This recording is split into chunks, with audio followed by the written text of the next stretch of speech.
যেভাবে লেখা আছে আমি সেভাবেই পড়ছি। আসসালামু আলাইকুম রাসেল ভাই ও প্রিয় লিসেনার, আশা করি আপনারা সবাই আল্লাহর রহমতে ভালো আছেন ও সুস্থ আছেন। আমি সিফাত, আমি বর্তমানে ভূত.com এর একজন মডারেটর হিসেবে নিযুক্ত আছি। এই চলমান করোনা পরিস্থিতির মধ্যেও অনেক কষ্টে ঘটনা কালেক্ট করে পাঠাচ্ছি শুধুমাত্র আপনাদের একটু আনন্দ দেবার জন্য। আপনাদের কাছে ঘটনা গ্রহণযোগ্য হলেই আমার কষ্ট সার্থক হবে। আমি ভূত.com নিজের পরিবার মনে করি, আর পরিবারের জন্য কিছু করতে পারাটা কতটা আনন্দের আপনারা সকলেই তা নিশ্চয়ই জানেন। আজ আমি আপনাদের সাথে যে ঘটনাটি শেয়ার করব তা ইন্ডিয়ার কোনো একটা স্থানে ঘটা ঘটনাটি আমি কালেক্ট করেছি আমার বড় ভাইয়ার এক বন্ধুর কাছ থেকে। আমার বড় ভাইয়ার নাম সাকি। ভাইয়ার বন্ধুর বোনের সাথে ঘটনাটি ঘটে। আমি ভাইয়ার বন্ধুর ভাষায় ঘটনাটি শেয়ার করছি যেন আপনাদের বুঝতে সুবিধা হয়। রাসেল ভাই, ঘটনার মাঝে ভুল ত্রুটি থাকলে দয়া করে ক্ষমা সুন্দর দৃষ্টিতে দেখবেন। আমি সরাসরি ঘটনায় চলে যাচ্ছি। ঘটনার সময়কাল আজ থেকে ৮-৯ বছর আগে। আমি তখন সবেমাত্র পড়ালেখা শেষ করে নতুন চাকরিতে জয়েন করেছি। আমার বাড়িতে ছিলেন আমার বাবা, মা আর আমার ছোট বোন লিলি, ছদ্মনাম। লিলি পড়ালেখায় ছিল এতটাই ভালো যে প্রতিটি বোর্ড এক্সামে ট্যালেন্ট পুলে বৃত্তিও পায়। তার স্কুল কলেজের সকলের কাছে সে খুব পছন্দের একটি মেয়ে ছিল। লিলি স্কুলে থাকতেই সে তার বান্ধবীদের পড়াতে পারত। তার বান্ধবীরা প্রায় দিনই আমাদের বাসায় আসতো লিলির কাছে তাদের পড়া বুঝে নিতে। লিলির ইচ্ছা ছিল সে খুব বড় একজন ডাক্তার হবে। আমার বাবা মাও লিলিকে নিয়ে অনেক আশায় ছিলেন, কেননা লিলির মেধা কোনো সাধারণ মানুষের মতো ছিল না। লেখাপড়ায় খুব ভালো হবার পাশাপাশি খুব শান্ত স্বভাবের মেয়ে ছিল লিলি। আমার পরিবারের সকলেই তাকে অনেক বেশি আদর করত। আমার ছোট মামাও তাদের মধ্যেই একজন ছিলেন। আমার মামা লিলিকে নিজের মেয়ের মতো দেখতেন। আমার মামার বিয়ে হয়েছিল প্রায় 12-13 বছর আগে, কিন্তু ওনাদের কোনো সন্তান ছিল না। লিলিকে তাই তারা অনেক বেশি আদর করতেন। আমার মামা মামি আমাকেও আদর করতেন, কিন্তু লিলির প্রতি তাদের আদরের পরিমাণটা ছিল একটু বেশি। প্রতি ঈদেই তারা লিলির জন্য নানা রকমের উপহার পাঠাতেন।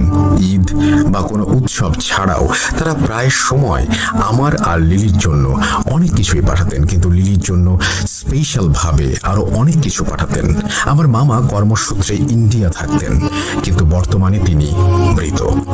আমার মামার জন্য আপনারা সবাই আল্লাহর কাছে দোয়া করবেন, তিনি যেন জান্নাতবাসী হন। আমার মামা নিজের জীবনের মায়া ত্যাগ না করলে আজ হয়তো লিলি আমাদের মাঝে বেঁচে থাকতো না। লিলি খুব ভালো ছাত্রী হওয়ার কারণে আমার মামা আমার মাকে প্রস্তাব দেন লিলিকে ইন্ডিয়া নিয়ে গিয়ে লেখাপড়া করানোর। আমার মা একমাত্র মেয়েকে এত দূরে পাঠাতে কিছুতেই রাজি ছিলেন না। আমার মাকে আমি আর আমার বাবা দুজনে মিলে অনেকে বুঝিয়ে রাজি করাই, কেননা এমন সুযোগ সবার ভাগ্যে জোটে না, আর সুযোগ পেলে তা ছেড়ে দেয়া বোকামি ছাড়া আর কিছুই নয়। লিলি ইন্ডিয়া যাবার জন্য এক কথায় রাজি ছিল, কারণ দেশের বাইরে যাবার মতো সুযোগ আমার মামা ছাড়া আমার পরিবারের আর কারোরই হয়ে ওঠেনি। আমার মামা মামি আমার মাকে বলেন তারা লিলিকে নিজের মেয়ের মতো করে রাখবেন আর তার যত্নের কোনো ত্রুটি হতে দেবেন না। আমার মা মন থেকে মেনে না নিলেও তাকে সবার জন্য লিলিকে ইন্ডিয়া পাঠানোর জন্য রাজি হতে হয়। আসলে মায়ের মন সন্তানের জন্য উতলা থাকবে, এটাই তো স্বাভাবিক। লিলিকে ইন্ডিয়া পাঠানোর জন্য যাবতীয় ব্যবস্থা করা হয়, আর কয়েকদিনের মধ্যেই লিলি ইন্ডিয়ায় চলে যায়। লিলি চলে গেলে বাসাটা ফাঁকা ফাঁকা লাগতো। আমি প্রতিদিন তাকে ফোন দিয়ে তার খোঁজ নিতাম। লিলি সেখানে এক মেডিকেলে কোচিংয়ে ভর্তি হয়। এভাবে আস্তে আস্তে 1 বছর পার হয়ে যায়। লিলির মেডিকেল ভর্তি পরীক্ষাও শেষ হয়ে যায়, আর লিলি সেখানে সবার থেকে ভালো মেডিকেল কলেজে ভর্তি হবার সুযোগ পায়। কিন্তু আমার মামা যে শহরে থাকতেন, লিলির মেডিকেল কলেজটি সেই শহর থেকে 125 কিলোমিটার দূরে ছিল। তাই মামা লিলিকে সেই মেডিকেল কলেজের আশেপাশে একটি ছাত্রী হোস্টেল ঠিক করে দেন, আর প্রতি সপ্তাহে একবার করে সেখানে গিয়ে লিলিকে দেখে আসবেন বলে সেই মেডিকেল কলেজে ভর্তি করিয়ে দেন। ক্লাস শুরুর কয়েকদিন আগে লিলি সেই হোস্টেলে চলে যায়। মামা লিলিকে ট্রেনে তুলে দিয়ে বাসায় ফিরে আসেন। বাসায় এসে মামা তার কাজের ফাঁকে প্রায় প্রতি ঘন্টায় লিলিকে ফোন দিয়ে তার খোঁজ খবর নিচ্ছিলেন। লিলিও আল্লাহর রহমতে ভালোভাবেই তার গন্তব্যে পৌঁছে যায়। 10-12 দিন পর লিলি ফোন দিয়ে আমার মামাকে বলে সে একা থাকতে পারছে না আর তার নাকি খুব খারাপ লাগছে। আমার মামা সেদিনই লিলিকে নিতে সেখানে চলে যান আর লিলিকে নিয়ে বাসায় ফিরে আসেন। লিলি বলে সে কিছুদিন বাসায় থেকে তারপরে কলেজে ফিরে যাবে। এভাবে 15 দিন পার হয়ে যায়। লিলি তার মেডিকেল কলেজে ফিরে যায়। এবারে সে সেখানে গিয়ে নিজেকে কিছুটা কষ্ট হলেও মানিয়ে নিতে সক্ষম হয়। লিলি হোস্টেলের যে রুমে থাকতো সেই রুমটি ছিল ছোট একটি রুম। হোস্টেলটা খুব বেশি বড় ছিল না আর রুমগুলো ছোট ছোট ছিল জন্য সকলেই সিঙ্গেল রুম নিয়েই থাকতো। লিলির হোস্টেলের সকলেই ছিল তার কলেজের স্টুডেন্ট আর প্রায় সকলেই নতুন প্রথম বর্ষে ভর্তি হয়েছিল। হোস্টেলে যে কয়েকজন বড় আপু ছিল তারা লিলি ও তার বান্ধবীদের একটা ব্যাপারে সতর্ক করে দেয়। তারা বলে রাত 3টার পর দরজায় আওয়াজ পেলে দরজা না খুলতে আর তাদের পড়া নিয়ে কোনো সমস্যা থাকলে তারা চাইলেই আপুদের কাছে হেল্প চাইতে পারবে। দরজা খুলতে না করার কারণ জিজ্ঞাসা করলে আপুরা বলেন যা বলছি তাই করো, এর বেশি কিছু জানতে চাইবে না। সিনিয়র হিসেবে আমাদের দায়িত্ব তোমাদের জানানোর। আমরা আমাদের দায়িত্ববোধ থেকে তোমাদেরকে কথাটা বললাম, বাকিটা তোমাদের ইচ্ছা। আপুরা চলে গেলে লিলি তার আশেপাশের রুমে কয়েকজনের সাথে পরিচিত হতে থাকে। পরিচিত হয়ে আড্ডা দিতে দিতে রাত 12টা বেজে যায়। লিলি সেদিন তার রুমে ফিরে এসে ঘুমিয়ে পড়ে। পরদিন থেকে নিয়ম করে কলেজে যাওয়া, ক্লাস করা, ক্লাস থেকে ফিরে এসে বান্ধবীদের নিয়ে রান্না করা, খাওয়া, এসবের পর বাকি সময় লিলি লেখাপড়া নিয়ে ব্যস্ত থাকতো। লিলির শুরুর দিকে 15 দিনের মতো বাড়িতে থাকায় তার পড়া বুঝতে কিছুটা সমস্যা হচ্ছিল। আপুদের কাছে সাহায্য চাইবে কিনা ভাবতে ভাবতে সে প্রতিদিন রাত জেগে সেই পড়া বোঝার চেষ্টা চালিয়ে যেতে থাকে। প্রতিদিন রাত প্রায় 2:30টা পর্যন্ত সে লেখাপড়া করে ঘুমিয়ে যেত। এভাবেই তার দিনকাল ভালোই চলছিল। দেখতে দেখতে তার পরীক্ষার সময় নিকটে চলে আসে বিধায় সে রাত প্রায় 3:30টা পর্যন্ত লেখাপড়া শুরু করে। এভাবে একদিন একটা টপিক সে বোঝার চেষ্টা করতে করতে রাত প্রায় 3টা বেজে যায়। 3:15 দিকে তার দরজায় 3বার নক করে কেউ। লিলি বিরক্ত হয়ে দরজা খুলে দেখে একটি মেয়ে দাঁড়িয়ে আছে। সে নিজেকে আঁচল ছদ্মনাম বলে পরিচয় দিয়ে বলে সে 3য় বর্ষে পড়ছে লিলিদের কলেজে আর সে নাকি এই হোস্টেলেরই 14 নম্বর রুমে থাকে। জুনিয়রদের কিছু বুঝতে অসুবিধা হলে সে সবাইকে নাকি হেল্প করে। তখন লিলির মনে পড়ে যায় আপুদের কথা। আপুরা বলেছিল কোনো বিষয় নিয়ে তাদের কাছে হেল্প চাওয়া যাবে। লিলি মনে মনে একটু খুশি হলো। সে আঁচলকে ভেতরে এনে বসিয়ে তার কিছু পড়া বুঝতে সমস্যা হয় বলায় আঁচল তাকে সবকিছু খুব সহজে আর সুন্দরভাবে বুঝিয়ে দেয়। লিলি খুব খুশি হয় বড় আপুর কাছে সাহায্য পেয়ে। বাসায় ফোন দিয়ে সে আঁচলের কথা জানায়। আমাকে ফোন দিয়েও আঁচলের অনেক প্রশংসা করত লিলি। আঁচল আস্তে আস্তে তাকে রোজ পড়াতে আসতো। লিলির সাথে আঁচল মাঝে মাঝেই নিজের লাইফের কিছু ঘটনা শেয়ার করতো। সে বলেছিল তার নাকি বিয়ে হয়ে গেছে আর তার 7 বছরের একটি মেয়ে আছে। তার হাজবেন্ড কয়েক বছর আগে নাকি রোড অ্যাক্সিডেন্টে মারা যায়। এরপর থেকে আঁচল টিউশন পড়িয়ে নিজের আর মেয়ের খরচ বহন করে। তাকে লিলি জিজ্ঞাসা করে সে এখানে তার মেয়েকে ছাড়া একা কেন আছে। আঁচল লিলিকে বলে তার মেয়ে তার বাবা মার কাছে থাকে। এভাবেই তারা নিজেদের সুখ দুঃখের কথা একে অপরের সাথে শেয়ার করত। আস্তে আস্তে লিলির সাথে আঁচলের অনেক ভালো সম্পর্ক তৈরি হয়। লিলি অনেকটাই আঁচলের ওপর নির্ভরশীল হয়ে পড়ে। কিছুদিন পর কলেজে এক আপুর সাথে বসে লিলি কিছু পড়া বুঝে নিচ্ছিল। সে দেখে দূরে আঁচল দাঁড়িয়ে তার কিছুটা অভিমান নিয়ে তার দিকে তাকিয়ে আছে। লিলির বিষয়টা খারাপ লাগে। তখনই সেখান থেকে উঠে হোস্টেলে চলে আসে। সেদিন রাতে আঁচল আর লিলির কাছে আসেনি। লিলি ভেবেছিল আঁচল হয়তো রাগ করেছে তাই আসেনি। সে একবার আঁচলের রুমে গিয়ে তার সাথে কথা বলবে ভেবে 14 নম্বর রুমের সামনে গিয়ে দেখে রুমে তালা দেয়া। অনেক রাত হওয়ায় সে আরো কারো কাছে কিছু জিজ্ঞাসা করার সুযোগ পায়নি। পরের দিন সকালে আঁচলকে সে কলেজের ক্যান্টিনের একটি চেয়ারে বসে থাকতে দেখে তার কাছে গিয়ে গত রাতে কেন আসেনি বা কেন রুমে ছিল না সেটা জানতে চায়। আঁচল মুচকি হেসে বলে তার মেয়ের জন্মদিন, সেজন্য সে বাড়ি গিয়েছিল তাই সে আসতে পারেনি।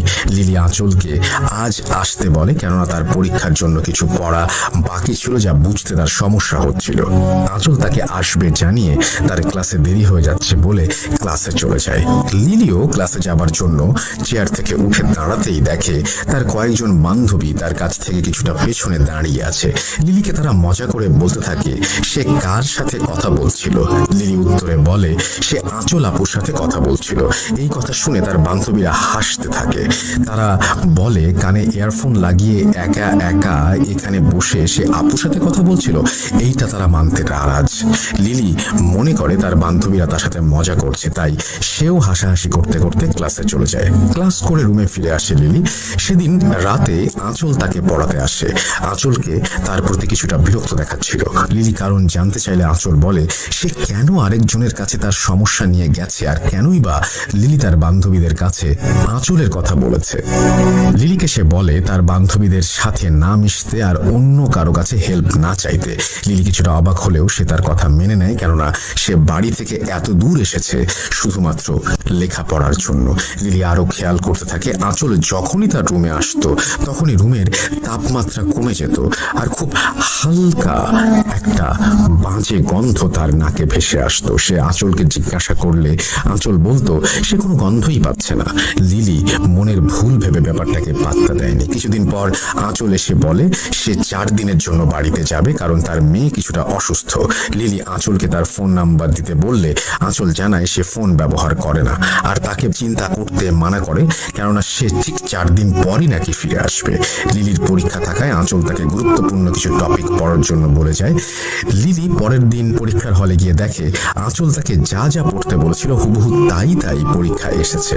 লিলি এসব দেখে অনেক বেশি খুশি হয় আর পরীক্ষা দিয়ে রুমে চলে আসে। এভাবে 4 দিন পার হয়ে 5ম দিন লিলি আঁচলের জন্য অপেক্ষা করতে থাকে, কিন্তু আঁচল ফিরে আসে না।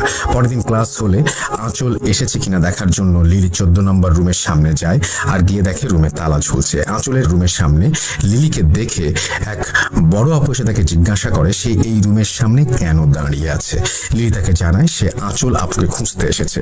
এই কথা শুনে লিলির সাথে থাকা বড় আপুর মুখের রং উড়ে যায়। সে দ্রুত লিলিকে নিয়ে তার রুমে এসে তাকে তার ফোন থেকে একটি মেয়ের ছবি বের করে দেখায়। ছবি দেখিয়ে তাকে জিজ্ঞাসা করে ছবির এই মেয়েকেই কি সে খুঁজছে। লিলি ছবি দেখে ছবির মেয়েটিকে চিনতে পারে, কেননা ছবিটি ছিল আঁচলের। লিলির সাথে থাকা আপু তখন আরেক আপুকে ফোন দিয়ে এনে লিলিকে জিজ্ঞাসা করে কখনো কি রাত 3টার পর লিলির দরজার সামনে এসে কেউ নক করেছিল কিনা। লিলি সম্মতি দিলে তারা লিলিকে আতঙ্ক নিয়ে জিজ্ঞাসা করে সে রুমের দরজা খুলেছে কিনা। লিলি পুনরায় সম্মতি দিলে দুজন আপু ভয়ে একে অপরের দিকে তাকিয়ে থাকে। কি হচ্ছে বুঝতে না পেরে লিলি আতঙ্কিত হয়ে বলে আপনারা আমাকে এসব জিজ্ঞাসা করছেন কেন? কি হয়েছে আমাকে বলুন, চিন্তায় আমার গলা শুকিয়ে যাচ্ছে, প্লিজ আর আমাকে আধারে রাখবেন না, বলুন কি হয়েছে। দুজন আপুর মধ্যে একজন লিলিকে পানি খেতে দিয়ে তার পাশে বসে আর বলে যা বলছি তা শুনে তোমার বিশ্বাস নাও হতে পারে, কিন্তু যা বলছি তার সবকিছুই সত্য।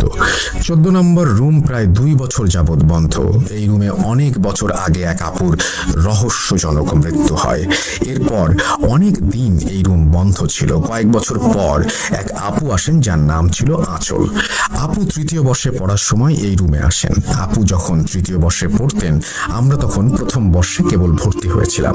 আপু খুব ভালো মানুষ ছিলেন। তিনি টিউশন করাতেন আর মাঝে মাঝে আমাদের রাতে পড়াতেন, কিন্তু কয়েকদিন পর হঠাৎ কোনো এক কারণ ছাড়াই তিনি সুইসাইড করেন।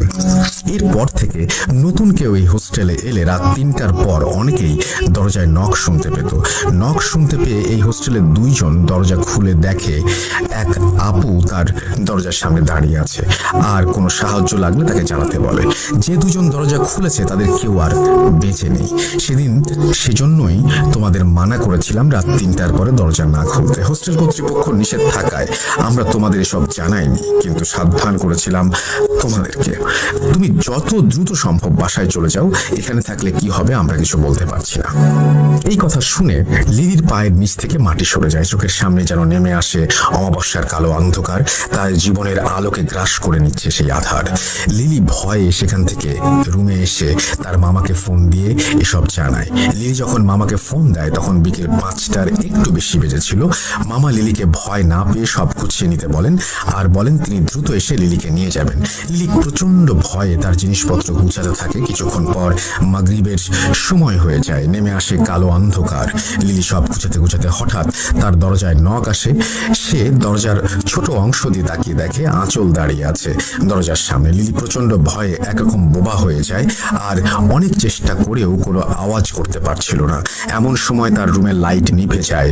সে ভয়ে রুমের এক কোণায় জড়সড় হয়ে বসে আল্লাহকে ডাকছিল। এমন সময় সে শুনতে পায় তার কানের কাছে এসে কেউ ফিসফিস করে বলছে, কি হলো, আজ পড়বে না? আমি তোমাকে পড়াতে এসেছি।